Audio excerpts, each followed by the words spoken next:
So I really give a huge thank you to the university, as well as the Federation of College Republicans.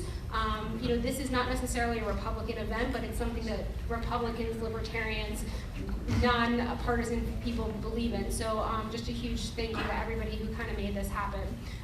Big thank you to CCDL, the board, everybody who's here tonight and kind of put some effort in to make this happen. I'm going to introduce Tim real quick. Tim, if you want to come on up here.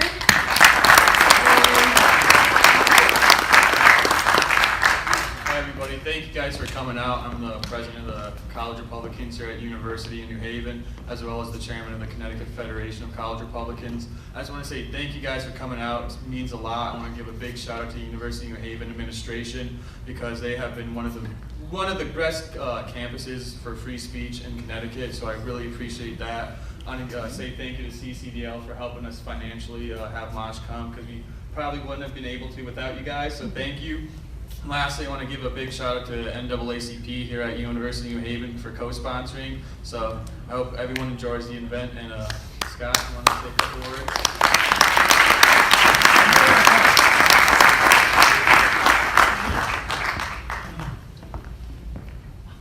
I may say a couple words, but not so many that everybody runs. So anyways, I really, real quickly about our organization. I would like to read our mission statement.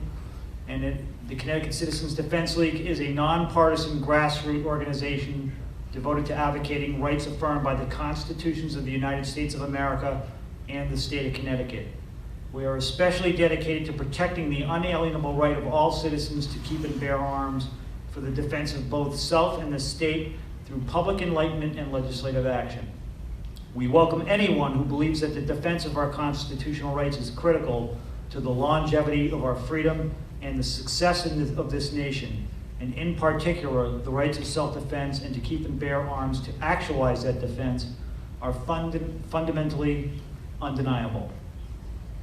The above mission statement is intended to apply to everyone who is of legal age and wishes to own a firearm. As the head of CCDL, I am honored to be here to promote our mission to young adults like the students in this university and also other participatory students. We know and understand right now that there is a moral and ethical appeal for the hearts and minds of young adults surrounding this issue. We know that many portray gun ownership and all that goes with it as a black and white, choose a side battle royale. I would like each and every one here tonight to understand how very precious our rights are, including the Second Amendment. There are benefits to owning firearms that are often not talked about either by politicians or by many in the media or other places. We hear the sensationalized mass murders routinely, but not so much about the carjackings, the strong-armed robberies, the home invasions, and even the rapes that have been prevented or ended by the use of firearms by everyday ordinary citizens. Society does benefit by the millions of firearms that are held in private hands in other ways also. Even those who do not wish to own guns may be granted reprieve by criminals that may very simply not be sure if they are approaching an armed potential victim or not. Studying of other societies that have imposed strict gun control tell you all that you need to know about the rises in violence that occur once the guns are banned, either by the criminals or by the governments themselves. Even taking ordinary criminals out of the picture in the last century, up until now, the safe estimates that over 100 million people have been murdered by their own governments. From the Russian imposition of communism over, at first, Russia itself, to the bloc countries in the aftermath of World War II, in Germany, the Great Leap Forward in China, the Khmer Rouge in Cambodia, and most recently in this century, Venezuela. I, for one, choose to take my chances with having and preserving our Second Amendment. Once again, it's an honor to be here in the hopes of broadening the discussions about what is, in its purest essence, our natural right to defend ourselves from any who might harm us as a free people. Thank you guys for listening.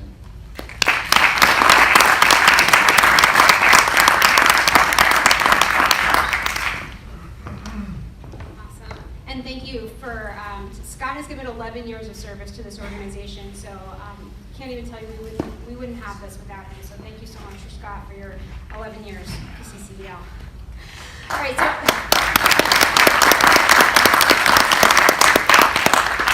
so I'm going to tell you a little story about when I first met Maj and G. So a year ago right now, we were all in Washington, D.C., and we were asked to be there for, Time Magazine did a spread that I thought was one of the most incredible things that I've ever seen. So Time Magazine asked people on both sides of the gun debate to come and meet with this photographer by the name of JR, and they recorded us completely unedited as to why we believed in it, didn't believe in it, and put us together in this most incredible, like, it was a, what's it called? What's that word? Collage. It was like, yeah, it was like a collage, and it was huge, and you could, you know, really look at the faces, and you can still go on time.com and you can see us. And then after we did our shoot, we went out to dinner, and we sat across the table, and I met G and Maj for the first time, and I really started to learn about what Black Guns Matter means. And I was like, you know what, this is the message. Like, we maybe haven't always found the words for what we want, but this is it. And so I'm incredibly excited tonight to just, again, open up the dialogue, have a conversation, and guys, we're gonna have Q&A down here, so as you think about questions, like, jot it down on your phone, and when we get to a point where we can have, you know, open Q&A, that's what it's all about, because nothing's off the table, there's nothing we can't talk about, because there always is a dialogue to be had. So that being said, I'm gonna introduce Maj Toure.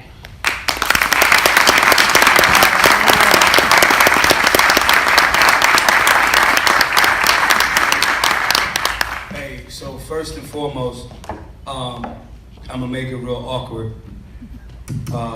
You have to get up and you have to come closer to each other. Everybody, especially y'all in the back, everybody that's awkward, we all community, we all unit, so come down, that's the first request, all right? Nice and awkward, nice and awkward. Nice and awkward. And I can see the entry and exit points a lot easier when it's not clogged in.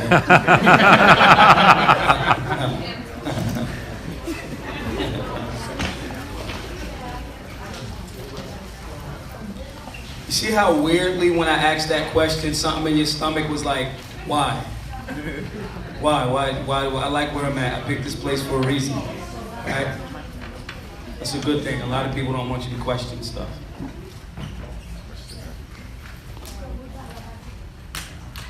All right, that should be pretty cool. The other thing, I'm gonna move around a bit. I'm gonna move around a bit. If you have questions, you do not wait until the end. I mean, you come here, right? And I'll know you next, right? But in the middle of disagree, right? Question. Nah, I have a better statistic. I have a better number. All of that. Walk down here and say it was okay. Walk down right here and say it. All right? You know how like when you at church, like the person talks and you don't get a chance to say anything? That's not what this is. Okay? I mean, I'll try not to preach, but at the same time, if you have questions, you have the ability to get them answered. If I cannot answer your question for you, I have to direct you in a direction of someone or something or some site or some link or some statistic that can get you the answer. Otherwise, I'm wasting your time. So today's going to be very interactive. How many people in here, if you want to identify yourself, are pro-gun? Okay. How many people are not pro-gun? 1, 2, 3, 4. Do y'all feel, I want y'all to understand that this is, my pro-gun friends make fun of me when I use this phrase. I say, safe space. This is actually a safe space. In more ways than one.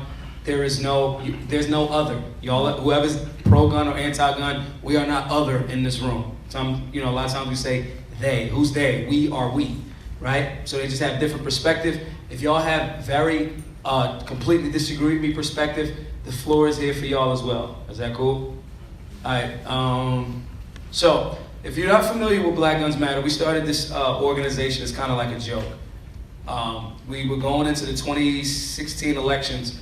And we just kept hearing voters registration drive, voters registration drive, voters registration drive. And at that time, everybody like kept getting shot, like by law enforcement, or a lot of my friends kept getting possession charges. And we were like, yo, we need a license to carry drive. right? Because a lot of people were going to jail. I'm not talking about guys that were like robbing, raping, killing, stuff like that. Guys that just had the firearm, right? Live in a rough neighborhood, got the firearm to protect myself, but I get pulled over, I don't know the rules, now I got this felony, blah, blah, blah, blah, all that other stuff. And because before this, I traveled around making music independently, the same thing was happening in all of the major cities that I went to. I would come back to that city, yo, where Kurt at? Oh, he caught a gun charge. Man, who he shoot? Oh, he didn't shoot anybody, he just had the gun. Go to Compton, yo, where's Steve at? Oh, he caught a gun charge. Who did he shoot? He didn't shoot anybody, he just had the gun. So what we started to recognize was this is a highly organized phenomenon. Things that happen in sequence that much, it's like the machine working of a gun. It is a repetitive process because it's scientific. It is repetitive all over the country because it is scientific. How many people on my Instagram here? All right, those are rookie numbers. We definitely got to bump those numbers up. I just posted a photo today about Apple. The federal government pretty much demanding Apple and Google to give them over 10,000 people that downloaded this app looking for a specific scope, right? If you bought this scope or are looking for this scope with this app, the federal government of the United States is asking Google and Apple to hand over your data. And I'm saying this because highly organized phenomenon. So when I'm going to all of these urban areas where all of my friends and buddies are catching the same exact case, this is not an accident, right? So we started this thing, we said we were gonna do one event. Black Lives Matter was supposed to be one event, a license to carry day. And we did the event, way too many people came. Way too many people. People came from Brooklyn, people came from Jersey, it was in Philly. And they were like, yo, we wanna get our license to carry. Another thing, the people that came to this class did not even know you have a different set of masters in your state. So they didn't even know, they just like, look, what do I gotta do? Well, bro, you live like in Brooklyn. It's a different set of rules. So that's where the education component came in. Okay, so that means that not only are people catching this case because they don't know, and it's happening in all of these different spaces, that means the education is not there. So, if the education is missing, no one's telling people this, guys are going to jail, that means it's a culture of ignorance. If that culture of ignorance is there, before we even get to trauma and all of those other different things, we can solve that by just giving people information, right? We went down to the licensing unit, right? We had the event, and we had this great idea, yo, let's do a tour. We're gonna do 13 cities, like the first 13 colonies. Let's get a GoFundMe, and let's just do it. We said, let's go over to the license to carry unit in Philly, and let's, at our own cost, let's print up a list of places where people can go to get education once they get the license to carry. We're gonna print them out, we're gonna make them all over the city, it won't just be one location. We explained this. What do you think that the licensing unit said? No. Didn't say anything. They ignored you. They just ignore you. No, we're not doing. No. We'll leave these sheets of paper that we'll print out at our own cost. Once a week or so, we'll come down and replenish them out of our own pocket. We just want people, after you give them the license, we want them to go get trained. We're going to pay for it. We're not going to take more of your tax money that you took from people. We're not going to use that. We're going to use our own money. No, we can't do that. Another light bulb goes off. This is a design to make sure that people are not educated or informed. When you get your license to carry, you are in essence saying, in Pennsylvania, I live in a semi-free state, okay? When you get your license to carry, that is you in essence saying, I understand what the use of deadly force is. How many people, beginners only, not the gun guys. I can tell the gun guys, y'all all got the same hat on. Okay? I love you guys. So, beginner to intermediate person. No, actually the anti-gun four over there have the same hat on too. Commonality. So, beginners. Alright? And I want y'all to, I'm going to consistently hone in on y'all, not to pick on y'all, because honestly, I feel like everybody in here has to serve you all. If you choose to not have a firearm after this, we will help defend your right to not have one. That's your freedom to do so. But, you can't leave here without learning some stuff. Fair? Okay, what is the use of deadly force? What is justified use of deadly force? Justified use of deadly force Mhm. when basically your life is in an Mm-hmm. death. So then I would say deadly force is okay if you are in danger of losing your life. Boom. That's actually right. Maybe you a law student? She's a law student. Oh, you took science? Well, it's science kind of, right? Here's the thing. So now that she knows this use of deadly force, if she understands that, she goes, well, my life's not in imminent danger. I'm not justified in like stopping this person, right? But if my life is in that space, I'm justified to defend myself. In Philadelphia, even though that Pennsylvania is an open carry state, right? You have to carry concealed in Philly. They make a different rule, right? They'll give you the license, and you'll sign all of these things saying you kind of know what these things mean, but if you don't actually know what it means, and God forbid you actually have to defend yourself, what the district attorney will do is ask you that question first. We don't like guns in Philadelphia. Why did you have a gun? Why did you defend yourself from that rapist? And you didn't even know this arbitrary rule. So these are little things that they catch you up on the back end on. So putting all of those different, things together in a cohesive mix is how we started to come up with Black Guns Matter. Who's missing the information? Why are they missing the information? What are the results of the information being missed? And why does it always seem to be in an urban demographic? All the time. Every city, Compton, every major city that we go to, Chicago, I'm in Chicago a lot. Chicago got every restrictive gun law. The rest of Illinois, do your thing, be free. Respect personal property and private rights, right? But in Chicago, all of the gun rules. Why is that? Why is that? One, most gun control is about people control. It has nothing to do with safety at all. At all. If it was true, Chicago would be like, like Shangri-La. It's not. So we just started to come up with more and more cohesive ways to translate this information in a manner that beginners would understand. One, we didn't have to worry about, we don't want a beginner or someone new to the shooting sports to come in and we telling them about barrel twist ratios. It has absolutely nothing, none of the gun people snicker, none of the other. None of that has anything to do with your immediate understanding of the Second Amendment and your human right to keep and bear arms, or even a better way of saying that is your human right codified. That's what the Bill of Rights is. It's natural rights codified. Your human right to defend your life with the most effective means. All right? And currently, that's a firearm. When it's laser guns, I will have laser guns. Because then that becomes, remember in G.I. Joe, like they never ran out of ammo? It's like, or Star Wars, When it becomes that, then I'll have those. But currently, the most effective means of defending yourself is a firearm. Okay? So, who disagrees with some of the stuff that I'm saying right now? Nobody? Okay. Who has a perspective or a question that's different? When I say this in the beginning, nobody ever says anything. I'm telling you, no one's going to make fun of you. There's no perspective. Anyone that wants to add on to this before I move on? Go ahead.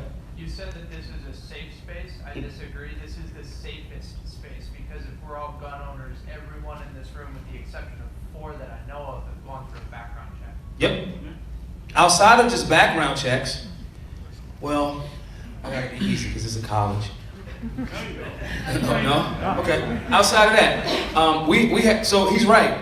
This is not only a safe space because we've passed certain checks that says, hey, we're not generally the bad guys. We're not generally the bad girls, the bad women, right? So outside of that, psychologically, okay, cool. And then when you become, anybody ever driven like your license was suspended? I'm not gonna rat. I'm not a rat. Boom. Right? Did not know? Yeah, right. Your license is suspended. You still got to go to work or class or whatever, right? You are probably like the safest driver you know during that time. Right? Because you don't want to lose that ability to do a thing, and that's a privilege. To drive is quote unquote a privilege, right? As my libertarian friends always argue me down about that point, but you get my point, right? So if it's a fundamental right, and if I'm the guy that's like, yeah, I enjoy doing this. I like shooting. I like to have the means to defend myself and not go to jail. Why would I risk that? Psychologically, it's like going to the gym. You start to know, yeah, I'm pretty much in good shape. If you start punching 1-2s for a round and your wind is up, then when someone that you know doesn't train is bothering you, in your mind you go, come on, bro, I got a cannon on me. It's cool, man. I don't want any trouble. I do not want to risk that right. Morally, I know what these rounds will do to you. Morally, I don't want you to put yourself in that space, so I'm going to remove me from the equation. This is the part of the conversation that you will not hear on mainstream media. Most effective devil in America. Okay? So, what actually is the Second Amendment? Can somebody, you can use your phones in here. Listen, so for a very long time, I allegedly sold bootlegs. Oh, go ahead. So like, I've been kind of thinking about this when you like mentioned, like, you basically were describing over-policing, and basically in urban areas, basically communities of color. Yeah. So my question was like, I say melanated beings now because, let me tell you why. Because, you know how, like, so let's say, all right, he looks like one of the dudes from Duck Dynasty, right? If he says, if you don't know him outside this safe space, psychologically, media say if he says colored person, you might get offended, right? So if you say people of color, what's the difference? So for me, I just say melanated being. It's just a thought. It's good. I'm not that sensitive, so like, Thank you. Thank you. Okay. Okay. But like, what you're describing is like over-policing. So like, what would you say is the role of police then in communities of color, melanated places like? Right. To leave people alone. That's it. So if you don't know, I'm a libertarian, right? Those guys are gonna know all the answers. The libertarians are really smart.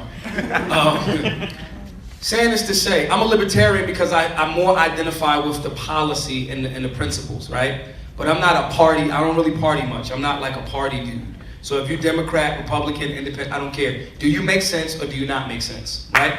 So your answer, the libertarian philosophy kind of is like, I'm gonna be in control of me, you're gonna be in control of you, right? Police, especially in like areas like drug crimes, right?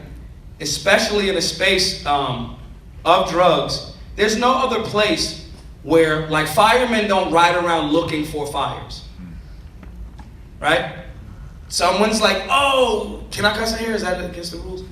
Oh shit, it's a fire. And then somebody calls and be like, yo, we got a fire. Jump down the, thing, go and get in the truck, go put the fire out. Why don't police what do you need to waste gas riding around for? Psychologically. Like, a lot of these things are very simple. They try to make them seem very, very complex. I did not call you.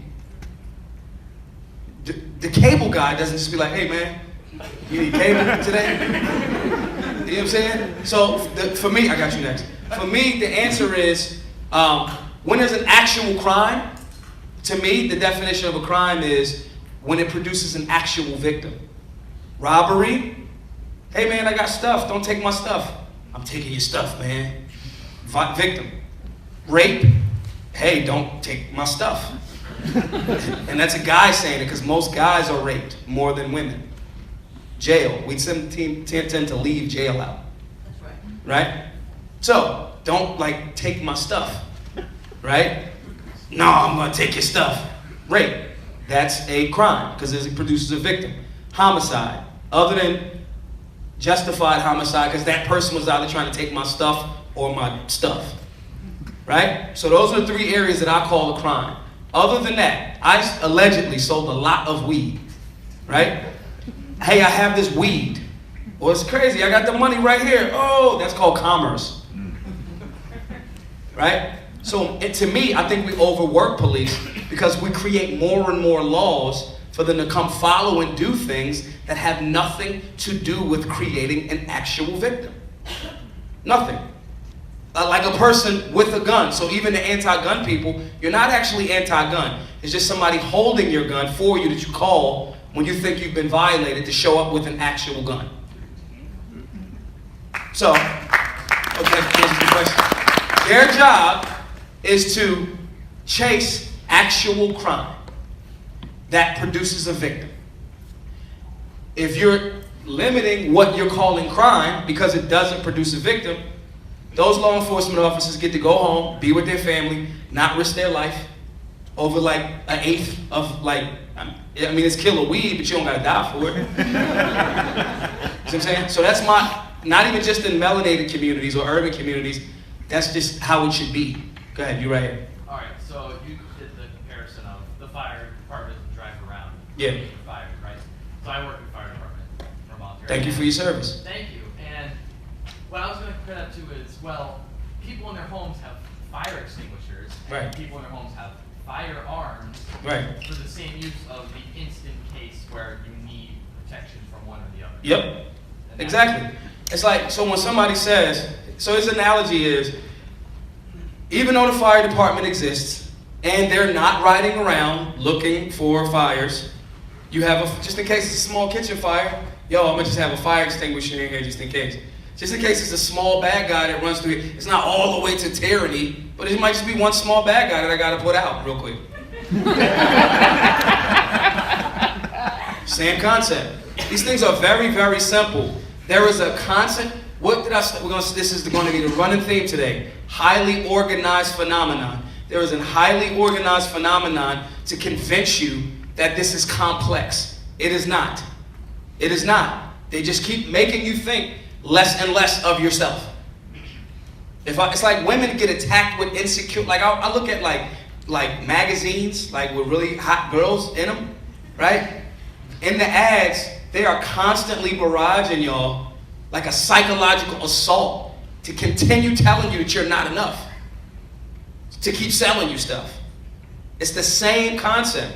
Keep telling you that humans aren't smart enough, the general public is mean, they're unsafe, to keep you to ask for your own enslavement. It's the same game. It's the same.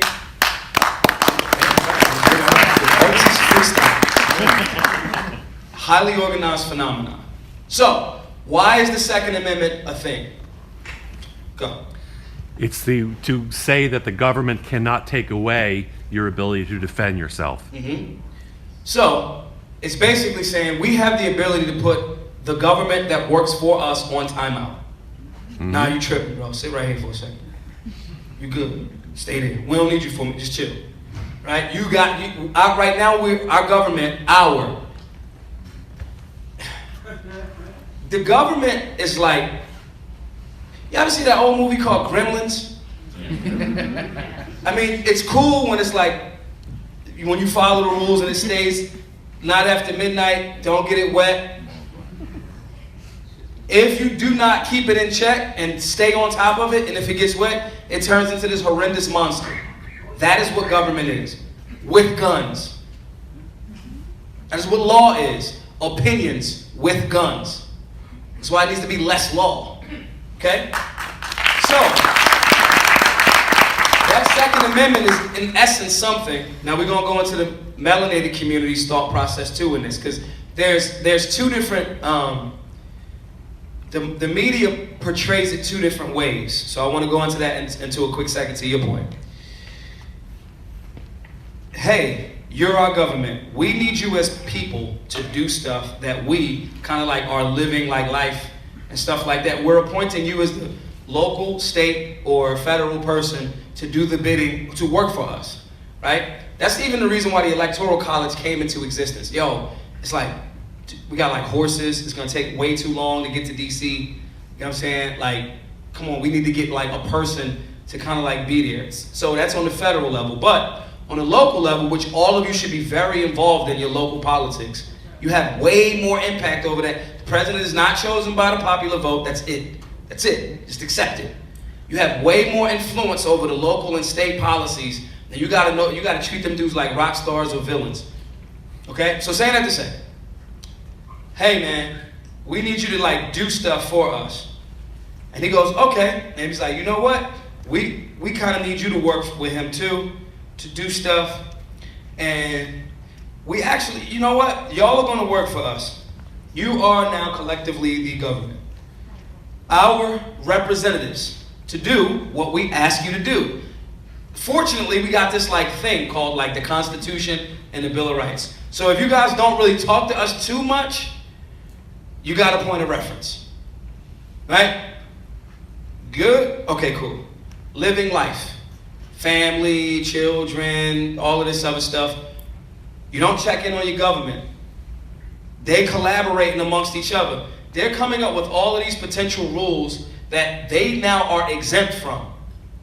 The rules are for you, even though they're supposed to work for you. They've conspired. You let your gremlins sit around and get wet.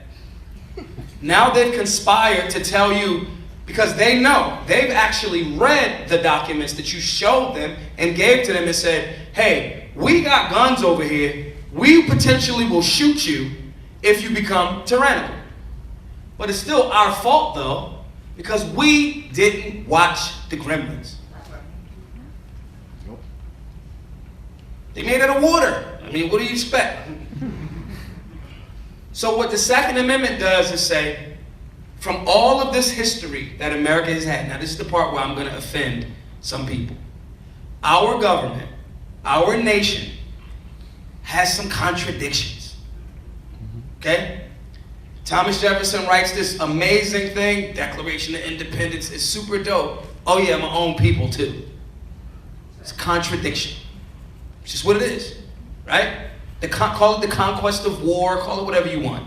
There is a contradiction here. And some people will say, well, you know, that's just how it was then. No, because T-Pain was alive at the same time. He didn't own people. Thomas Paine, not like the singer. Okay?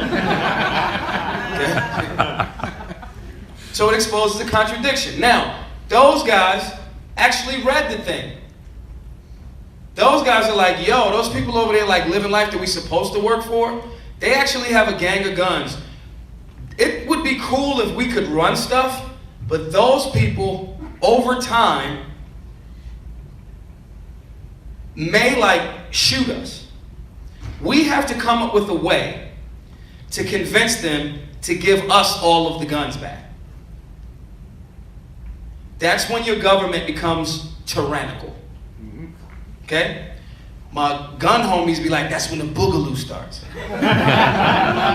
Okay? Now, where this gets tricky, civics has been removed from your schools, so the young people don't even notice. So that's a part of their design. Yo, don't tell them, like, dude, what? Don't tell them. Don't tell them that they actually have a fundamental human right to actually defend themselves, not only just from the government, from us, but also from any enemy, foreign or domestic. Or domestic. Right? So they get together. This dude. Media. And they concoct all of these different things to say. They say that there's been 7,000 mass shootings last week. It's not true. They just say stuff with no accountability, no obligation to truth. It's just like the electoral college dudes have, let's say this is the electoral college dude. Who's your electoral college dude for Connecticut? The guy that when next year that's gonna decide who you all said he wants you to vote for, or she, who's that? Ah, not as many hands. That person has no legal obligation. If every single person in Connecticut says, we want you to vote for person A in the electoral college, this person has no legal obligation to do so. Even though his entire constituency said, if every single person in Connecticut said, we want you to cast your vote in the electoral college for this person, he can say, I don't want to. That is a gremlin. So, this person comes up with a plan, and they conspire, and they tell media, look, we need you to tell them that they're unsafe, you're unintelligent, and make them forget about this thing called not only just the Second Amendment, the Constitution, and all of those Bill of Rights. Highly, say it with me, highly organized phenomenon. I know, tinfoil hatish. Cool. So let's bring it back down to earth a bit. First, let's ask a question. Who has a question? Perspective or comment? I'm really doing really good, so I know you may not have a question. No? Go ahead.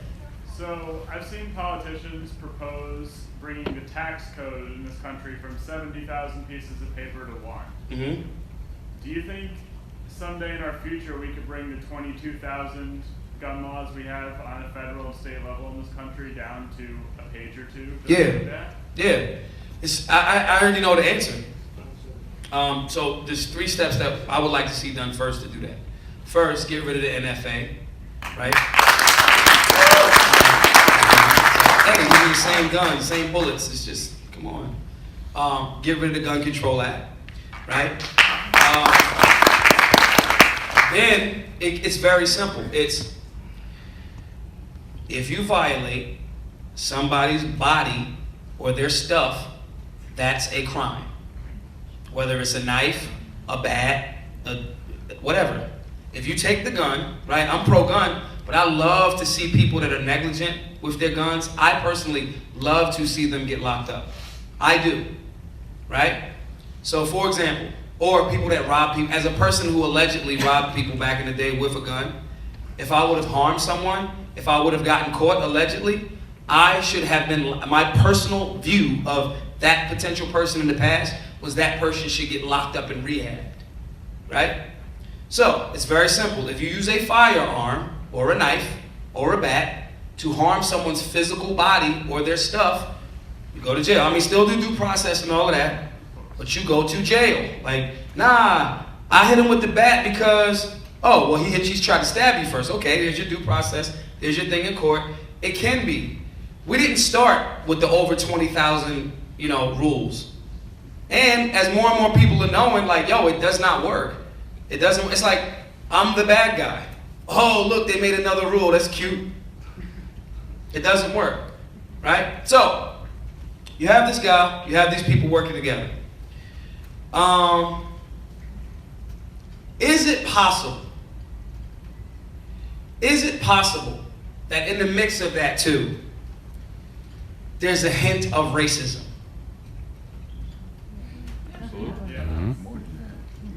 So that was like another question I had for you because I'm glad you brought the historical context, especially the Second Amendment and its racist history.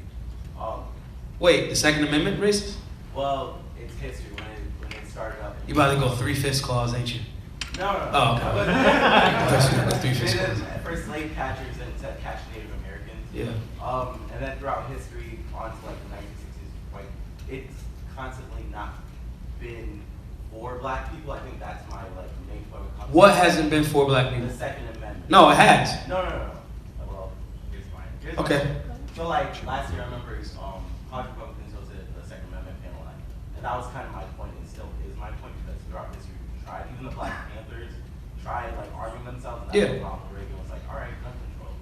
So do you really think the Second Amendment is for black people? I think yes. So yes, I think so. Again, that's an excellent, and I see your point. If every time melanated beings, the first federal gun grab is Wounded Knee. It's a massacre of different ethnicities, and indigenous to Turtle Island, the place we call America, right? Thank you. He studies, right? I trick everybody and pretend like I don't study, but I kind of do. I do that to Janine all the time. So here's the thing. In your context, if every time somebody's advancing a cause for the Second Amendment that happens to be melanated, and then here comes Ronald Reagan, that a lot of my Republican friends, I'm like, bro, do you study Ronald Reagan? Dude was not so freedom-based. Sorry, I hope I don't hurt anybody's feelings in here. I'll laugh still, but, because we all family. However, yes, it's like, yo, if every time we try to push for, when I say we, I mean people of color, right? Every time that happens, Bobby Seale was like, bro, Second Amendment. And Ronald was like, bro, no, right? The problem with that is, if you don't know that the Second Amendment, again, those Bill of Rights are codified natural law. You have them by birth. If you showed up on earth, that is just your right to defend your life. If it was let's say like caveman times, right? You have a natural right to like, oh shit, it's a saber-toothed tiger. I'm gonna throw this piece of lead, this piece of metal at it really, really hard, really, really fast. You have a natural right to defend your life. And at that time, until that cave person makes like a gun or like a spear, whichever one of those is the most efficient means of defending that life, they have it by birth. So when people say the Second Amendment isn't for black people, they're looking at it without the context that the founding fathers, with their contradictions, doubled down and was like, yo, just in case government gets dumb, people get dumb, and government becomes tyrannical, this Bill of Rights is a list of things that are not granted by government, and they cannot take them away. So if you believe that the Second Amendment is one of the things on the list that's not granted by your birth, then you think it's not for black people. The Matrix has you. I think what you're describing, I think the systematic racism part, I think that's the thing that it's kind of like individual rights, and I think that's the thing that separates myself from Republicans. Republicans think it's just individuals, you know, you have your own individual rights, the systems don't affect you, but for black people, it's systematic racism. So when you talk about the Second Amendment, it's a system that prevents you from using the system. What system? Systematic. What system? The government basically. The people that you control. The people that, first of all, they No. You have a gun. Listen, you're about to go nihilistic, and I like you. Don't go nihilistic. They work for you. They work for you. To the extent where if I have to shoot them in the face to remind them, you have to determine what your personal level of commitment is. Some people are going to die. That's it. That's it. No one gets off of the planet like alive. And I'm not attacking you. I'm saying you like right on the precipice of it. But you got to own that power of when you give it away. So for example, all right, let's bring it back down to earth real quick. I'm not leaving you though, because I get your point. I got the conversation. Here's the twist. How many rappers have shot police officers and didn't even go to jail? One. Those guys. This happened. It's like a recent, not recent, but it's a rapper that if I say his name, everybody in here will go, oh. Shot 2 police officers, foot soldiers for the government. Right? Shot them in Atlanta. 2 of them didn't go to jail. That's him using his Second Amendment to defend himself from a tyrannical government. That literally happened. Tupac. Why doesn't anybody know that? They just listen to hip-hop, so they don't. With all due respect, it Yeah. wasn't necessarily in uniform on... Correct. It was a situation. It was a situation. He didn't know that they were until... So? You're right. All enemies, foreign and domestic. Your uniform doesn't give you the right to violate my personal rights. I don't care about your uniform. Now, let me be clear. This isn't me saying anti-police stuff. It's just pro-freedom stuff. Most of the cops, I have friends and family members that are law enforcement. And I'm like, yo, what do you do all day? He's like, man, I'm not doing that part. I'm doing this and this. But I'm not like writing tickets. That's corny. A lot of those dudes are from my neighborhood, so they get it. Right? But then I have other law enforcement officers that they think because I'm like pro-gun and I be at CPAC and all this stuff. Like, yeah, these urban guys got it. And it's like, bro, that's not the vibe. So you got to figure out which one. Now, back to your point. You got to be super on point, and because what you're talking about is bias that manifests because these guys and women conspired with this organization, media, to tell even some of those well-meaning law enforcement officers, black dude with gun means bad, right? So you got a couple summers ago, you got mental health caretakers caretaking their young person on the ground with their hands up saying, yo, don't shoot him. That's my client. And he gets shot. Right? That's bias. Right? This whole thing is they created the Tower of Babel on purpose. Nobody in here, that's why I make everybody kind of sit together. Nobody communicates. Nobody communicates with each other. They just talk at or over each other. You identify just with your tribe right? And don't try to understand. There's a balance between understanding different ethnicities and tribes and then finding the commonality. That part is more difficult. Go ahead, sister right there, then you. So like a lot of what you're describing right now, the idea of like building community and really coming together to understand each other. But Yep. what I hear more of is just that individualizing factor of like, I'm here to protect myself. And like, to me, when it comes to, I know you just said you're not against law enforcement, and this isn't you being like anti-police or anything like that. But I'm anti-bad police. I want to lock them all up. 100%, I agree. Yeah.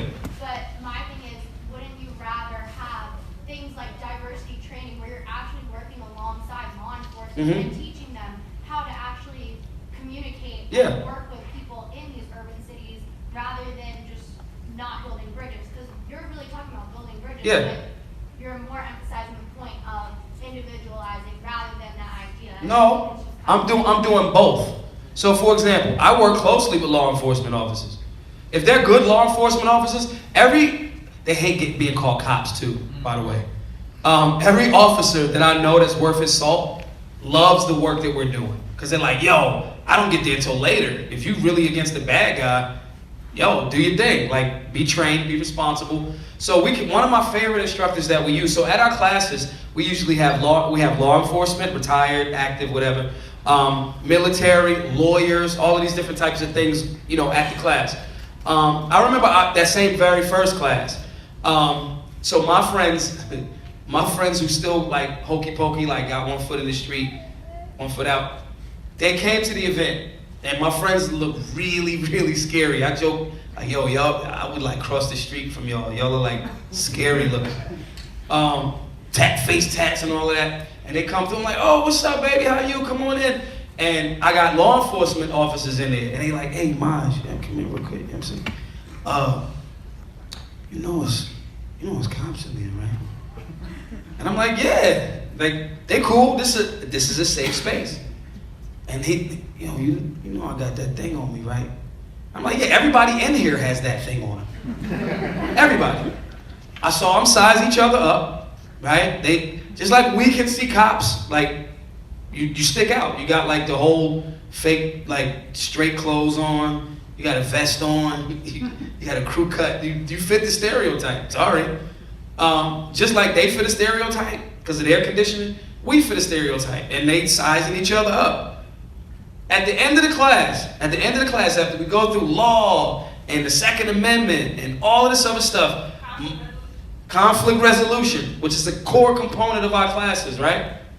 My scary looking friend, smell like a pound with the face tattoos, is telling the Pennsylvania State Trooper how to reset and like, yo, nah, you got a mushy trigger. You need a CMC trigger in there. And they're going over gun stuff.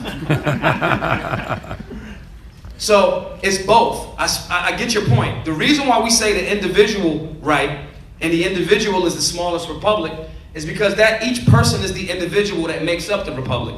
You cannot do this. America is an experiment. How can we have individual liberties for the overall republic? And we practice the democratic process.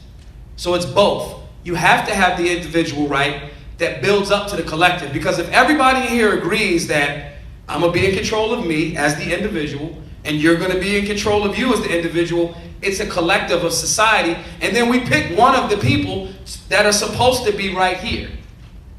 That's the individuals making up the collective to put a person over here to speak on our behalf. So it has to be both. It's no different than when we have the conversation about cultural relevancy in the Second Amendment. The Second Amendment community is horrible at cultural inclusion. That speaks to your point, which we're talking about diversity. Media, I'm telling y'all, it's the same. I've been to like every state in America. It's the same media lying. I'm telling y'all, I was there. I be seeing it all the time. They'll keep coming up with like cool ways to make sure even their foot soldiers are caught in the lie of their own matrix. Those guys be instituting and enforcing policies that are directly contradictory to the oath that they swore to protect. But the Matrix got them too. Now, if the Matrix got you, and it's me or you, It is what it is. I'm going home, right? To understand that doesn't mean to justify a forum. It just creates a forum of accountability. You see what I'm saying? So with that being the case, yes, it is the individual right to keep and bear arms that shall not be infringed. Collectively, as a nation, this is our framework. To add into the mix to counter some of the negative conditioning that media's done, that's where our job comes in at. Some of the best ways to do that is when you're at the range. When you're at the range, the person in the bay next to you cares most about, are you safe? Right? You might have a cool gun over there, let me shoot. Right? Or, damn, I'm out of ammo. I wonder if somebody could give me some ammo. I don't got $20 more to buy another box. Those are usually the three things that people in the bay next to, they don't really care. Now, are you going to get individuals that's just on what they on? I have very racist followers. I have they're hilarious too. I have very racist followers from all ethnicities, right? And they're there. But that's freedom too. You have the right to be as stupid as you want. You know what I'm saying? So the diversity part of it is true, but it has to be diversity in action. It can't just be like, like take the picture with like, okay, we got like a tan one, we got like a white one. Where's the one with the wheelchair? You know what I'm saying? Like, it can't be that. Remember them Burger King ads that had the kids? Oh, yeah. It's like that. It's not that. If it looked like that, it has to be that way organically, genuinely. It can't be fake. You know what I'm saying? All right, so back to the Second Amendment. Another question? Anybody? Go. I think one point that a lot of people forget, Bill of Rights itself is not the government telling us our rights. Correct. It's us telling the government what our rights are. Hey, by the way, guys, don't mess this up because we'll shoot you for these things. You know what I'm saying? And I keep saying shoot you because I want it to be made very clear. We're not advocating outright violence, but at a certain point, it's like, come on, bro, like you keep encroaching. Self-defense. It's self-defense. You know what I'm saying? Like you keep encroaching. And they're going to use, again, media, they're going to make, remember when police officers had like the hat and they had like blue outfits? Right? What does police officers look like now? Stormtroopers. But meanwhile, they've told you they're here to protect you, protect and serve, because they have to convince them, the soldiers, right? As well as they have to convince you that you're just supposed to listen to them and it's not supposed to be the other way around. And if you say that truth, somehow that means you're calling for the fall of all law enforcement, and that's not the case. I don't want to spend my whole day chasing the robbers, rapists, and homicide. I don't want the officers to have to chase like getting your cat out the tree. Yo, that's your cat. Go get your cat. You know what I'm saying? But it's a balance there, and we have to make sure that we're keeping government in check. Go ahead. So I want to pick your brain about something. I agree with everything you say, but I want to play devil's advocate. Okay. So do you remember that incident in Florida many years ago where there was two highly armed bank robbers, and they had vests and everything, and they had really good rifles, and they were gunning down the police. Yeah. So I don't like seeing police as stormtroopers either. Yeah. But I bet a lot of those cops wish they had the stormtroopers get up. Yep. So where's the balance? It's called SWAT. Call SWAT. Special weapons and tactics. Right. Call those guys. It's no different than there's certain things that I'm not good at. It's like, yo, bro, I don't have the training for that. Sorry. Don't ask me to edit your thing. Or I'm like Dwight. I don't use PowerPoint. It's boring. You know what I'm saying? Yo, get the PowerPoint person. You know what I'm saying? Yo, we are out. Because first of all, you got a radio and you have a highly organized team, highly organized phenomenon. Yo, if they doing too much, we are outgunned. Special weapons and tactics. Boom. I'm gonna step back. You guys go do it. I know some of them SWAT dudes. They are serious. You know what I'm saying? I train, so I'm like, yo, yeah, go ahead. It's not my turn. You know what I'm saying? Now the problem is, again, I want to be very, very clear here. I am not anti anything for the most part. I'm just pro freedom. I'm gonna be in control of me. You're gonna be in control of you. Those middlemen that they send, if they caught in that same matrix too, then I can't. I've explained what, we know what your parameters are. sometimes the problem is because of the lack of cultural understanding and the lack of diversity understanding, like simple things, like why isn't that law enforcement officers don't police the neighborhoods that they live in? When you have a child and you send them to public school, they say, you live in this neighborhood. You have to go to what? Your neighborhood school, right? So why is it not the same for law enforcement officers? Wouldn't it be, couldn't they police a lot better? Nah, that's Maj's friend. He just looks scary. He's not really a bad person. Because I live in the neighborhood. They used to. Why did that switch? So I'm cool. I want him to have, I like a good kid. I like when I'm like, yo, he kidded out, right? I'm feeling that. But why are you kidded out and you're in a community that you don't know? It's like they're conditioning law enforcement to treat the citizens like enemy combatants, not citizens that you work for. Go ahead. With what you just said, do you think that ultimately the best protection for the citizenry, especially as an individual, the collective individuals, do you think the ultimate protection in times of crisis is local, like county law enforcement? No. Close-knit? No. I think the best protection is a well-armed populace. You know what I'm saying? Again, you got the fire extinguisher, and now you can get a really good fire extinguisher. You know what I'm saying? You can get a bunch of them. And then you can get the training. You can know how to use a fire extinguisher John Wick style. You know what I'm saying? Then, in the zombie apocalypse, it's like, okay, well, we'll see. Your training and it's just like school. Your grades are going to be based on how well you study and train.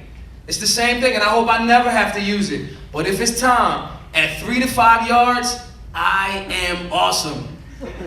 You're never going to get the drop on me. That's why I made all of y'all move up. I can see exactly how many things. You know what I'm saying? 3 to 5 yards, I'm solid. And that's cool for me until I decide to go further and further. Now, depending upon your level of that, depending upon your level of your level of commitment to that, right? That's what I want everybody to leave here today with. You have to identify what your personal level of commitment to this is. Now, if your level of commitment is, I'm not trying to shoot nothing, I don't want no smoke, but I still want to be a part of this. Cool. We'll find somewhere in the army, the people's army for you. That's it. It's no different than Effiantes. How many people here seen 300? Remember the hunchback bull? He was like, oh, I got the crimson red, and he went up to Leonidas and was like, yo, he was like, okay, you got a good stab, you got this, that, and the third. And I see that. And he said, raise your hand up some. He couldn't. He's like, yo, we fight as one single impenetrable force. We move as one. From here to here. Your lack of ability to do that could get our entire phalanx done, killed.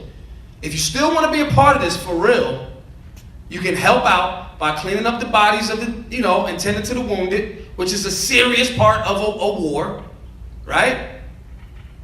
But for the actual fighting part, I cannot use you. Obviously, he was a hater. He was a rat. I cried because he got Leonidas in the squad killed. It was an emotional time, right? But it's the same thing. Just don't be Effiantes. Figure out what your level of commitment to the situation is. If you know you're not a shooter, don't be a shooter. It's just like the street. Yo, the street's not for everybody. That's why they make sidewalks. Go on the sidewalk. It's not for you. Still outside. You understand? Wait, 1, then 2, then 3. Who was it? Who was the person over here? Okay, I made that up in my mind. Her. Oh, her, then him, then you. Go ahead. So, my way I see it is like, I'm not putting, I'm sure there are tons of gun owners in here and people who have their license that do a great job, and I appreciate that. Yeah. And I have many comments about this, but my first one is what happens when you're completely responsible for your firearm, but it's not your fault, but what if it does end up in the wrong hands? It's your fault.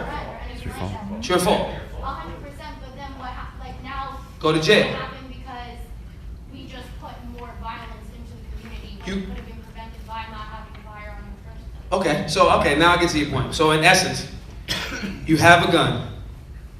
Your gun is your baby. That's it. Don't let your baby die. But it does happen though. That's called negligence. Exactly. So then go to jail. You did a thing, especially if that negligence leans into somebody else's personal property or their physical body being hurt. With great rights come great responsibility. Was that Spider-Man or was that Superman? Spider-Man, right? So I usually carry a gun with me pretty much everywhere, right? So I'll give a better example, right? I'm getting more death threats lately. And it's so funny because we like make fun of, we put them on the gram. Say, I'm gonna kill you when I see you. My white gun is gonna blow you away. I'm like, bro, that's kind of homoerotic, but okay if that's your thing. That's your thing. Ooh, I'm not tripping, but it's just not my thing, right? So we make fun of it. So now I'll wear a vest more because you're going into different territory, right? You are responsible for your property, your life, which is the height of my property, my body, right? Now extrapolate that logic and put it onto your gun. This thing is what's going to protect my life or potentially somebody else's life. I went to the bathroom, then got on my phone, and then left out of the bathroom, and then somebody comes in and shoot themselves. It's my fault. It's nobody else's fault. I mean, they can take fault for the thing that their part in that, but to speed to the point of, well, if you just wouldn't have had a gun or a vest in the first place, that's violation of my ability to have that thing, right? And it's really more of a cop-out. It's more of a, instead of you training yourself to be like super duper responsible, like if you leave your kid, now kids run though. Kids like, go, I'm out. A gun does not, it's an inanimate object. You are responsible, like in the military, this is my rifle. I don't know the whole thing. But it's the same concept. You have that amazing right to exist and defend your existence on this planet using this tool. With that right comes that responsibility. So when that happens, I hold no quarter for that person. Because a big part of that ownership is the training. And carrying a gun is uncomfortable. You feel like, oh, I feel so good. Something's wrong. I don't have my gun. Because I feel way too light. You know what I'm saying? So all of those things, and that comes back into conditioning and repetition and creating a highly organized phenomenon for yourself. Go ahead. But then I wonder, like, don't you fear by... I don't fear. Okay, yeah. So, but my thing is, the more that you promote everybody having gun ownership, the more guns you put into the world. So then, don't you worry that it just turns into kind of like, you saying, like, I'm all about freedom. Well, like, where are the restrictions? If everyone has one, that's just more room for more violence to occur. And I'm not saying that it's guaranteed, because of course it's not. Yeah. But I feel like more in the equation means possibly more violence. And then you're just going to be fighting more violence with more guns, and it just keeps going. I can see that point, but that's potential. That's not kinetic. But if you look at what's happening already in our world, we're already on that. No, we're not. So there's an excellent book that John Locke wrote called More Guns, Less Crimes. It's FBI and the CDC statistics. It's not me, Maj, going, my personal freedom. No, it's data, right? Where there are more firearms and responsible gun ownership, there is less violent crime. It's a book. It's like, I got his phone number. Like, I could chop it up and be like, yo, John, did you make all of that up? He didn't, though, because he used the government stats. So, for example, annually on a light year, there's about 2.5 million defensive gun usages. What that means is, in a year, on a light year, it's like 2.5 to like 4 million a year. On a good year, the good person uses, and a lot of times not even violence, just using the firearm to deter the bad guy. Defensive gun usages annually. That part, these guys never told these guys to say that part though. You get what I'm saying? They tell them not to say it. Hold on, we're gonna take 2 more, then I'm gonna come back to you. Because I know this one's smart, because she knew what justified force was. Yeah, she's a plan. No, I'm messing with you. Who was it next? Down here? Okay, go ahead. Then you, sister. I'm never gonna remember all that. Just say, I'm next. Go ahead. Alright, so first part I was gonna say is, coming back to the racial divides in the Bill of Rights. It says, right in the Bill of Rights, a well-regulated militia being necessary to secure a free state. It does not say a well-regulated militia of color, a well-regulated militia of white people. It just says a well-regulated militia. Correct. It's not saying else. And Correct but wrong. I'm gonna stump you a bit. Go ahead. All right. We can't uninvent the gun. Samuel Colt existed. Was a genius. And he was a genius. And he made some good tools. Right. We can't uninvent the gun, and the guns are going to be manufactured. Right. No matter what we do. So. I got a 3D printer. It's gonna happen. Instead of us saying we want to purge these guns from our hands, then who has them? The government has them. Right. We don't have the guns anymore. The government can have them. And the criminals. So why And the not bad guys. the gun? I'm cool with being an outlaw. I have no problem with it. I'm perfectly fine with being an outlaw. It's cool. Like, girls like it. It's got an edge of danger. You know what I'm saying? So I'm not really tripping off that. But people that are not okay with that, you add more rules and you just go criminalize those people. And they're not okay with being an outlaw. You know what I'm saying? Sister right here. I was next. Yeah, say next, because I will forget. So, I think something that was talked about was the systematic racism behind. Oh, that's what I want to go back to his point. Go ahead. But something I think that also is not talked about enough, in my opinion, is the socioeconomic part of the laws in the Second Amendment, because of how, and like, even as a privileged person, like, it took me a while to see. What makes you privileged? Like, So, that means shit to me. In your mind, tell a white girl that she's privileged. As a white person, you have privilege that everyone else should submit to. Media. You're not privileged. You're not. You're not. You're gonna get skin cancer. You have like, it's just like, you're not privileged. But go ahead. I mean, it took me a while to save up. I think, what is it, $150.60 right now in the state of Connecticut to apply, and $70 to the state treasury to get It's approval. $300 total. Yeah. It's like really freaking expensive. But like, so like, what? And I know your answer because I see CPAC. But like, I wanted to just talk about the financial aspect of also the Second Amendment, of how like we need to make it more affordable for. So it should be free. It's like a right. I Like, think it's free, so you're totally against anything to like. I think that what you should pay for is the gun, the bullet, the ammo, and the training. Right? Racism is very, very smart. There's a great book called The New Jim Crow by Michelle Alexander. You should definitely read that.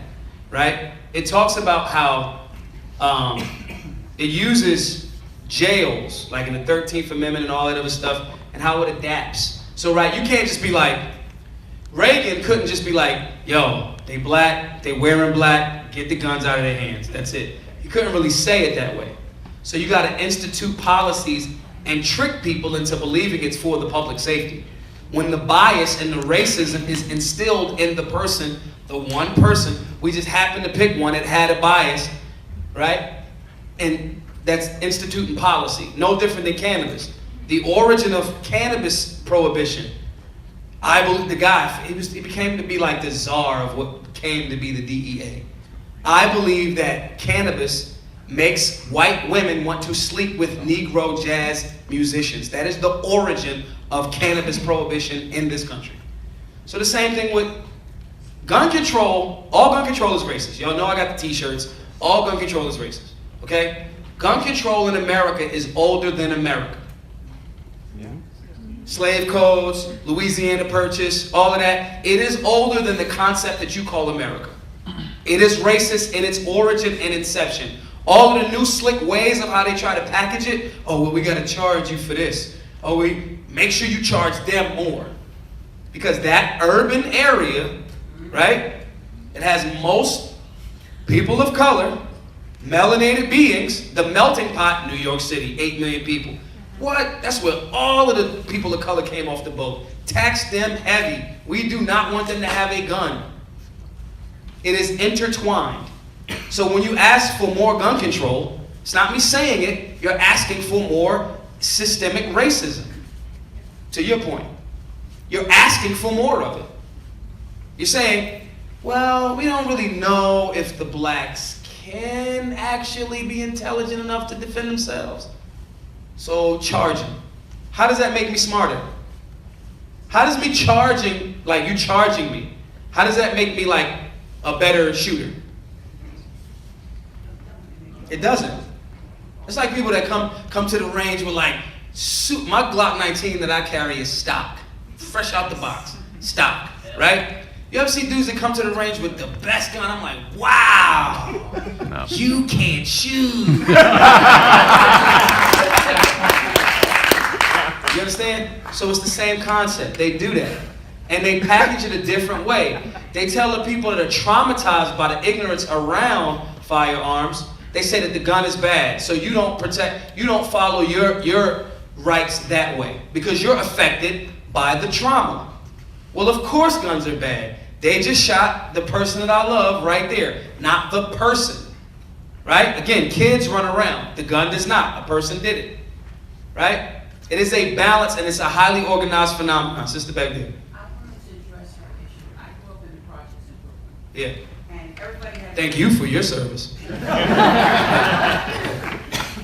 everybody I joke with, when I went to college, they said, you need a permit. I just started laughing. I said, everybody, when I knew they had guns. Right.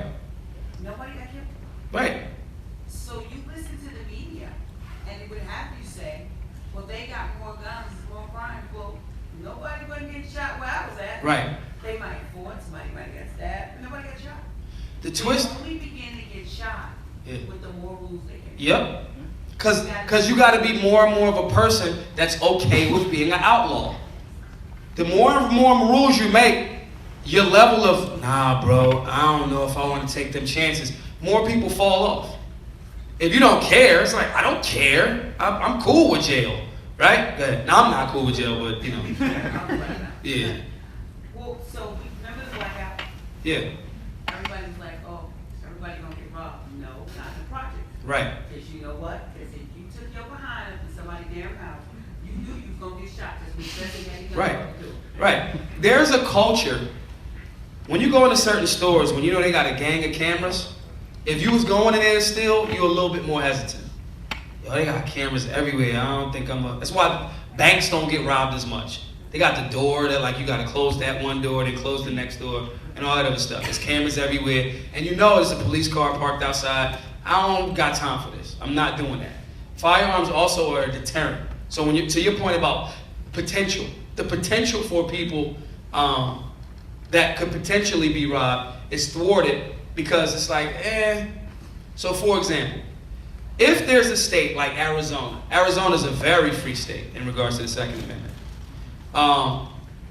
Let's say I'm Rapey McNapey. My job today is to like rape people, right? Men and women. I got no picks. I'm just raping today. It's just not funny, but you get what I'm saying? But it's kind of funny, right? It's not funny though, but it's kind of funny.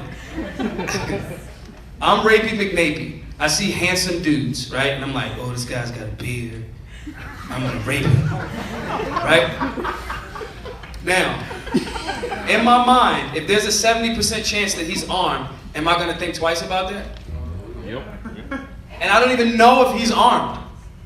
I don't even know. I'm in Arizona. I'm in Texas. I'm in places that have a good, Texas does not have good gun laws, but there's a general pervasive theme that there's a culture around firearms that this person might be strapped. I'm not doing that, You ever see that meme where it's like a lion and it like goes and like grabs like whatever it was eating, like it was like a baby something, and it eats it, and it's like unarmed, and then it's like another lion. It's the same looking lion, and it's like a porcupine, and the lion's just looking at the porcupine. It's like armed. It's the same concept. So I'm not saying pretend like you got a gun. I'm saying that even the thought of there's a 70% chance that this person is armed, and then it's maybe another 5% chance that they trained.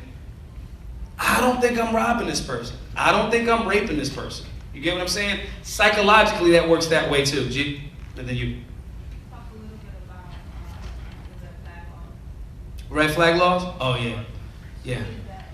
What does it mean? So anybody who does not know what a red flag law is, raise your hand. Media did a very good job. Everybody else knows what it is. You jam up your ex law. Yep. It is. So a red flag law is, or they call them sometimes in different states, they call it extreme risk protection orders, right? You were in a relationship, and so this happened to me actually. One of my exes, said that I threatened to kill her when I started doing this work. Because if this happens, if I get an order of protection against me, I have to turn my firearms in, right? So a red flag law is somebody saying, well, Maj was on stage and he said like he was gonna rape a dude with a beard, and I know that he has like firearms and so forth and so on. I think that he's a threat. I think that he's a threat to himself or others. They go and tell somebody, 4 o'clock in the morning, they come knock on your door to come take your firearms, right? This happened, the first one was in Baltimore. It was an elderly gentleman. They came to his house early in the morning. Quite naturally, he went to the door with his firearm. Duh. They killed him. That's how that ends. That's how that story goes. So they're asking for more and more red flag laws or extreme risk protection orders. These guys told this organization to package it in a way where it's supposedly for your safety. It is not for your safety. There is no due process. It just happened like last week to a dude in Portland. He was a Marine. He was at a protest and said, yo, man, these Antifa people is tripping. I'm paraphrasing. These Antifa people are tripping. If they get to the point where they start killing people, I'm trained. I'm gonna kill them too, because this is blah, blah, blah, blah, blah. He said this at a local protest in front of the mayor's crib in Portland. There's a lot of Antifa clashes. The Proud Boys, my man Gavin McGinnis, I laugh at him like, yo, you people up there are crazy. With that being the case, they have this clash. It's a consistent thing. He says this at a local protest. The FBI comes and takes his guns, takes him to, and puts him in a psych ward for 20 days. A vet. 2 tours of Iraq. Red flag law. You know what else? You know who else got red flags? China. Russia. Like USSR. So that's what we're trying to adopt here. Those are not okay. Those are not okay in any way, shape, or form. Go ahead. All right, so first, a really quick comment. I wonder if the people who are advocating for red flag laws who are so anti-gun violence even take into consideration the amount of violence that would cause when it's implemented on a mass scale. I think that's an interesting point. And secondly, I've actually been in the situation where showing up to an event where I'm in the minority, and I didn't get your name, I'm sorry, I want to get your name. Me? Yeah. Jordan. Jordan. So I didn't want to say it like that, right? So Jordan. You'd be racist. Right. Jordan brought up a great question, and I've never heard it phrased this way, that the Second Amendment is racist. And look, I'm not a constitutional scholar. Start with the history of it. I just want to clarify, do you think that the Second Amendment itself is racist, or do you think that the enforcement of the Second Amendment is actually racist, meaning the interpretation of police and their actions? Right. I think the interpretation, is racist.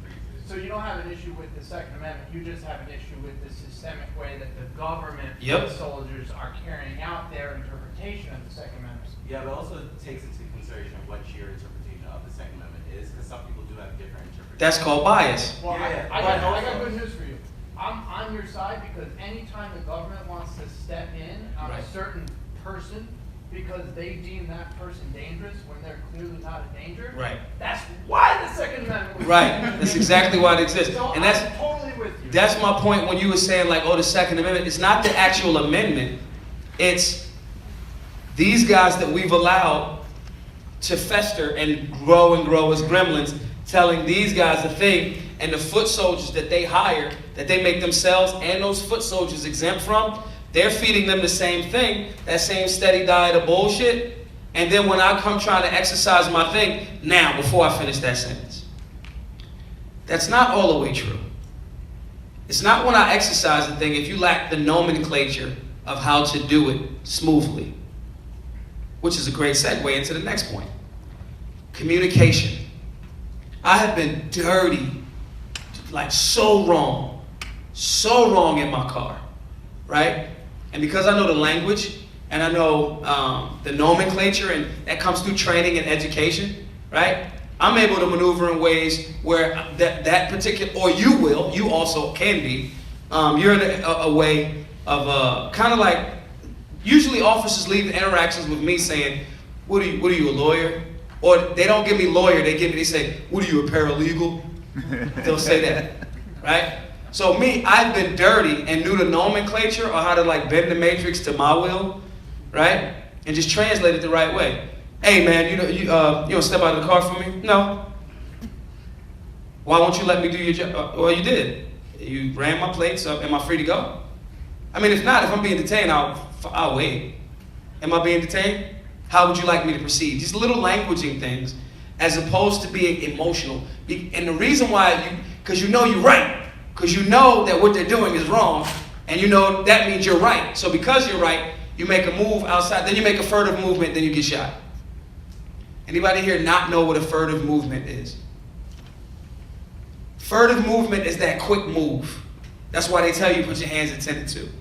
A furtive movement, F-U-R-T-I-V-E, right? You make that furtive movement, then he's somewhat justified because you made a quick move, it was nighttime, right? It was nighttime, you get shot in Minneapolis, St. Paul, while you was reaching for your license to carry that you told him about. And then that's where you see that and you go, well, what the fuck? He was exercising the Second Amendment. Then the same media puts it on TV 1,000 times, but they don't one time say, hey, in the state of Minnesota, it's not a duty to notify state. So if anybody else in the future is in this scenario, that's what media is supposed to do. But they keep showing you the shooting. And then you go, well, what the fuck? That's not for me. Then you get further marginalized. Go ahead, sister. So what are the plans that we have to educate these people on that nomenclature? Because Sure. it's like we have all these people in situations, all these people that are dying, but there's no resolution. It's like we're just waiting for more people to die, so people can keep covering it, and we can just keep being upset. Yeah, that's part of that sadomasochistic media twist. And I don't subscribe to that. So, there's two things that you can do. One of the nomenclature is knowing the rules of the game. Now, I have to say this first. I am not paid in any way, shape, or form by these people that are this app that I'm about to tell you. I just got it on my phone. It's called the CCW app. That's one. It's an app that shows you all of the rules of firearms ownership, and it updates when you cross state lines. So, yeah. So, Philando, Castile, right? Minnesota's not a duty to notify state. Does anybody not know what duty to notify means? Duty to notify means your state says you have a duty to notify a law enforcement officer if you are carrying a firearm, right?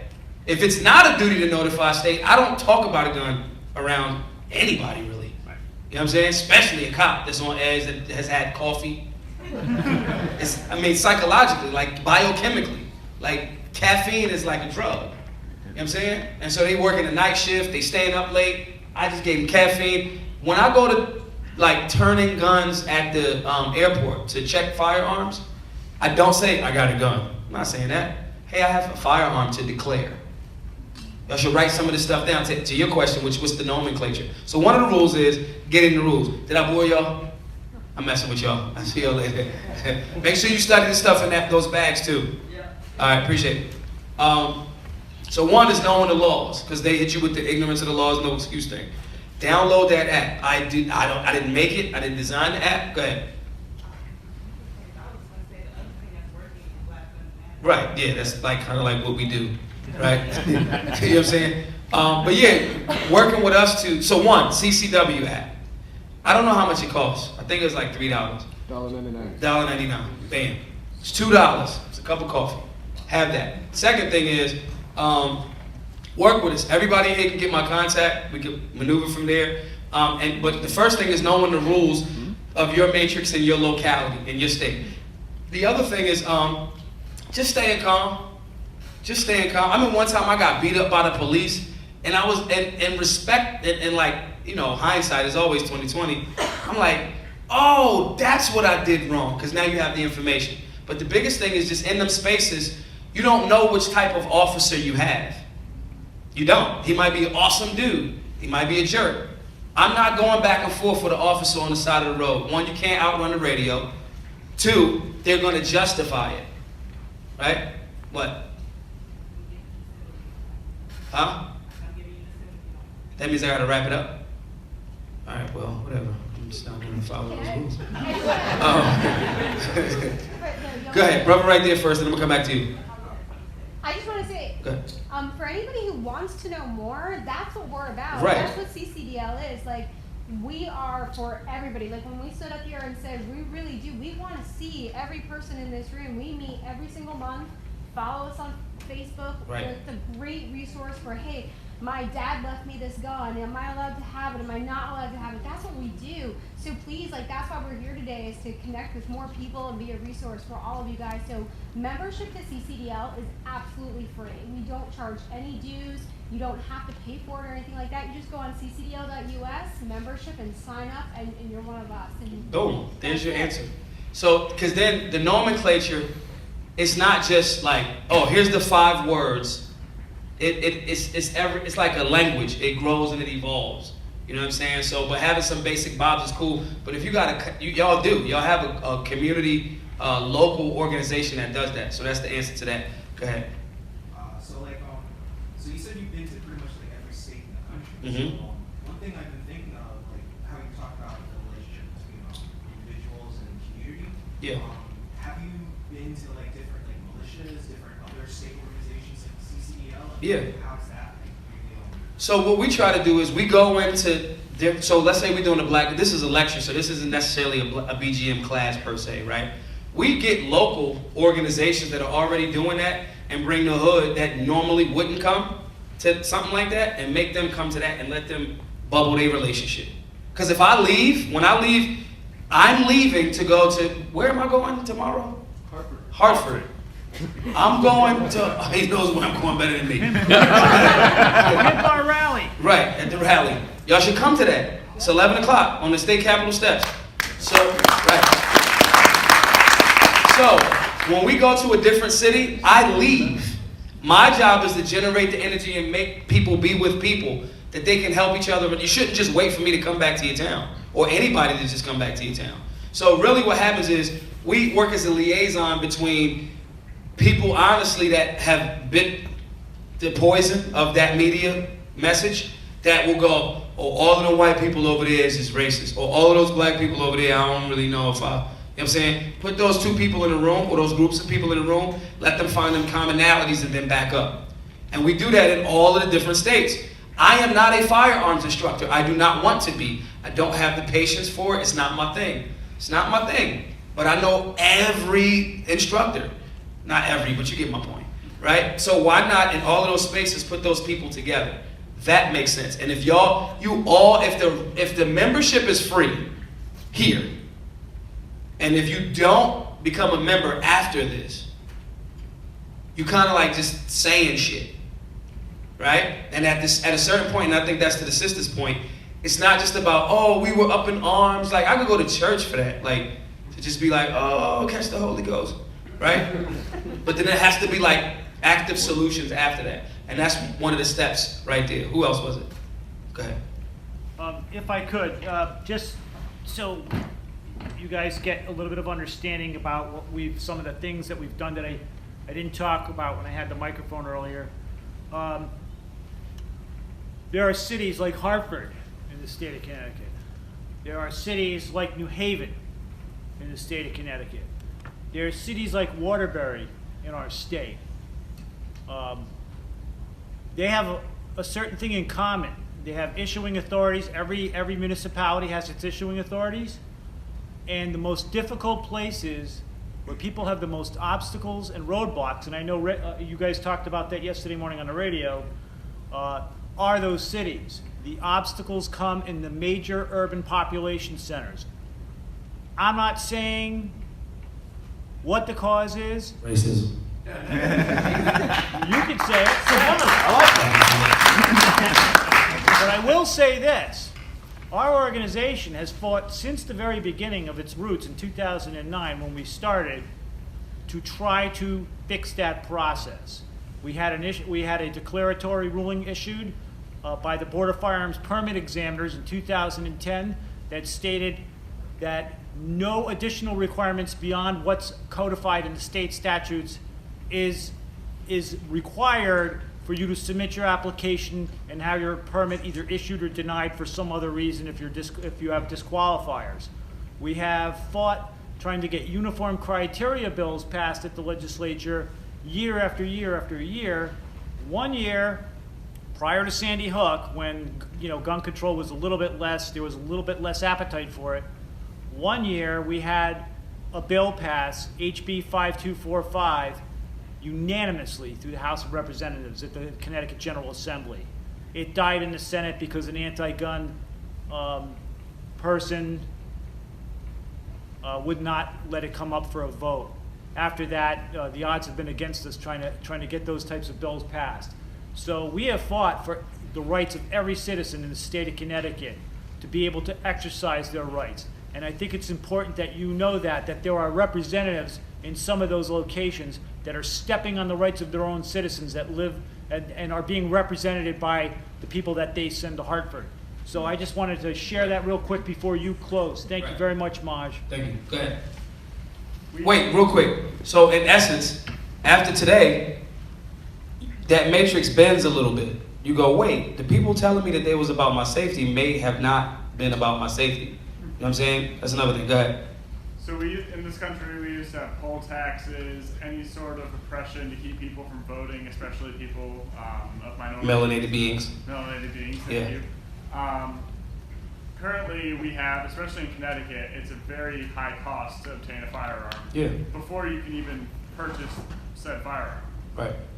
Do you think that a good movement in the U.S. would be to get, we have in our Constitution, you cannot charge a poll tax to keep those people from voting.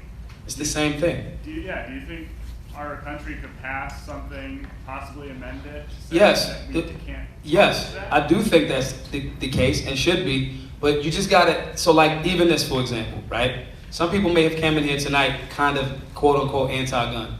As more information is presented and they don't feel attacked, right? Because we in the gun community, because we're so passionate, we go, you're an idiot because of, and it's like, all right, I'm out. I can't even hear you anymore. If we understand that there's been misinformation on everybody, right? We can extend those olive branches and inform people, and then we can bring them into the fold of freedom. And then from that point, we go, okay, if you now agree with this, then maybe we should do this. And when you draw those parallels, okay, they're putting a tax on, there's no thing to tax somebody for going to the polls. Why is there a fine for somebody or a fee on somebody for taxing them to go do this? If both of them are fundamental to your expression or our framework of America. So yes, the short answer is yes, Dave. A couple more, then we're gonna get out of here. Go ahead. So, hi, sorry, my apologies. First, I came in a little late, so I did miss what you had initially said, but I think I got the gist of what you were talking about with politicians, the media, that kind of stuff. But there were a couple of other things that you said that I just wanted to kind of touch on again. I think the first thing and the most important thing, in case I know time is the issue, I think the most important thing that I want to get across is that I think all too often, right, we talk about misinformation, we talk about the media, the things that they say that they don't say. We can get into a whole separate conversation about why certain people are gatekeepers and others aren't with information. But when it comes to specifically the issue of guns and gun violence, I feel like guns, gun violence, and gun control. I think that there is often, from the conservative news sources that I consume, this kind of misrepresentation that people on the left or even really liberal far left advocates for certain politics have an issue with the fundamental right behind owning a gun. I myself never plan on owning a gun a day in my life. I never plan on exercising my Second Amendment right, but I still believe that every American should have the right to do so in a safe way. That means you woke. Okay, so thank you. But I think what my problem is that oftentimes it gets packaged as like, if I don't support using my own individual right and my right to not own a gun, that I must not support guns. I think that's a contradiction, right? Or that I. So in essence, you see more right leaning. So let's say Breitbart, for example. Let's say if that's the media outlet that you consume in that moment, it says they'll use using you as the example. Well, he isn't about exercising his fundamental right. I hope I never have to exercise my Second Amendment right. I'm not even a gun dude. I'm not a gun guy. I never built the AR. I'm never building an AR. I don't have to. I have my own line of rifles, but nevertheless, my point is, I'm not a gun dude. I'm a freedom dude, and that's just a tool of it, right? So that same media make it seem like I'm supposed to yell at you because you're like, yo, bro, I just don't want a gun. I'll go, all right, cool. If your house is anti-gun, when I come to your home, I won't come in with a gun. My personal level of commitment. Now, I might make a joke about it. I'll be like, bro, if I get killed in your house, I'm going to kill you. You know what I'm saying? But that's another media spin. If someone is genuinely about freedom, they respect your freedom, even if it is in direct opposition to theirs, because you're not pushing yours on them. So gun people aren't going, and maybe some are. Those people aren't freedom people. They're more gun people, right? If you're a freedom person, you go, oh, bro, you don't like guns, that's cool. What you like? Oh, you like fishing? Me too. We'll find a commonality there.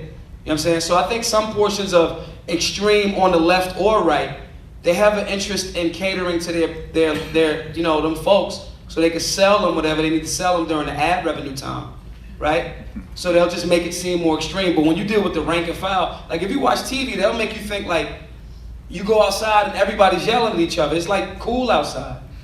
You know what I'm saying? Go ahead, and then a couple more because she's going to be like, we didn't pay for this room. Huh? I'm putting you on blast. So whoever's question, I do not answer. It's her fault. Okay, afterwards. Okay. My name is Ian Thresher. I'm the president of Young Americans for Liberty on Campus, or a libertarian group. So please talk to me after the lecture if you want to join. But to get right to what I want to say, I think the solution to gun violence and gun deaths in America is non-legislative. Where I think the government should offer tax breaks to gun stores and to shooting ranges that offer safety training and concealed carry training to their patrons, as well as destigmatizing mental health in this country and suicidal thoughts, as well as allowing people to turn their guns in to somebody that can safely keep them, whether it's a family member or the police. There's an organization that does that. Awesome. It's on Instagram. It's called Hold My Guns. My belief is that you should, even if you want to take it to the police, they'll hold it for as long Yep. as you feel like you want to hurt yourself, as well as offering tax write-offs for safety equipment like safes and training and stuff like that. So yes, I agree with you. But again, you got to remember, and we're going to end on this. You got to remember, these gremlins that we've created are ravenous now. Ravenous. I fear, I choose my words very carefully, right? And I genuinely don't fear many things, if anything. I have a genuine concern or fear that these ravenous gremlins have grown to the point where they don't want to give you anything that's actually going to empower you. Absolutely. That's why we have a gun, because power sometimes only concedes to power, you know? So I agree with you, and I think that these are excellent things that on the state level we should definitely push for, right? But government is bloated. Government is, I'm cool with doing that, but making sure that it's outside of the hands of these greedy gremlins. Because government, the United States Postal Service loses about $1 billion annually. Like, evaporates $1 billion, would it be? You know what I'm saying? So yes, in essence, and I think everybody should definitely link up with him. I think everybody should definitely link up. The membership is free. Like, duh. Like, you know what I'm saying? And we're going to take photos, do all that other stuff. If y'all got other questions, we're going to do it out there. Thank y'all for having me, as well as tell Janine if you didn't get your question answered, it's completely her fault. All right, y'all.